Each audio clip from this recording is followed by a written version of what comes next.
So let's start out by why don't you tell us a little bit about who you are?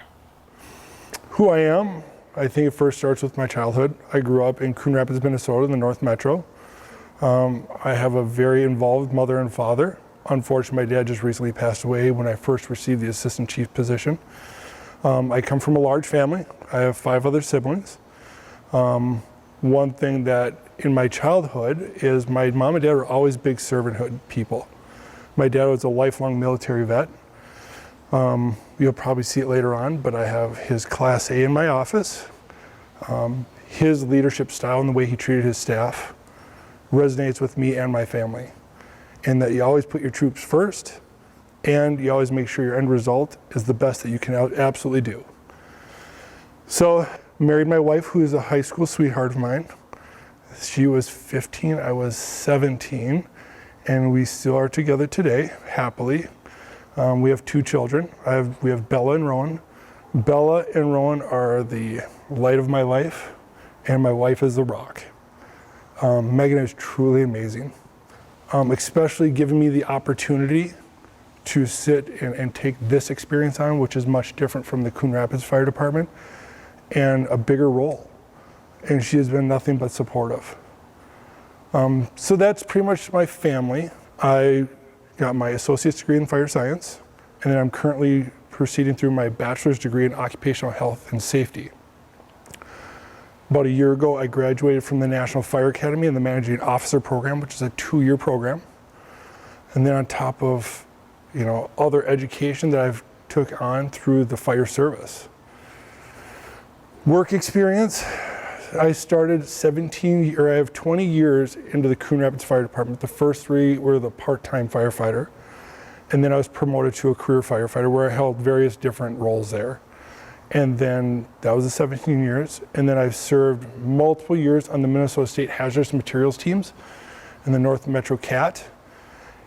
I've been instructing up at the Anoka County Fire Academy. I still have a class actually coming up Saturday. So there's a lot of training there. So have you always wanted to be a firefighter? Is that what your childhood dream was, to become a firefighter? No, it actually wasn't. I really didn't have a direction. I knew that I was going to go to school. I knew I was going to work, and be very productive in society. But my wife actually went to La Crosse University in Wisconsin. And when I was visiting her, one morning on, I think the TLC channel came up, the firefighting. And I was hooked.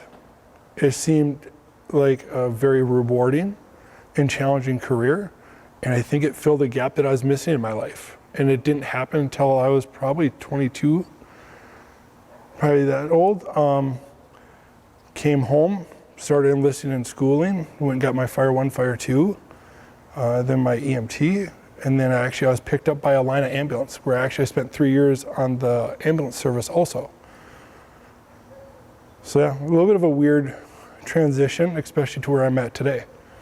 So, Savage Fires has had a lot of transition in the last year. What's it like to have the duty crew now with Savage Fire? How has that made a difference? So the increase of the duty crew and actually having staff in the station, first and foremost, has had a large benefit to the community in overall risk reduction and getting to the event in a timely fashion where we can actually make even a bigger difference than what we were doing. So not even for the customer side of it, now just department operations, upkeep of equipment, of stations, and extending and furthering and deepening the training of our firefighters is tenfold. Because when they are here, they're expected to, maintain the trucks in the station and train further on their skill set. So what makes a good fire chief, do you think? A couple words that come to my mind is adaptability, empathy. Those would be the 2 main ones.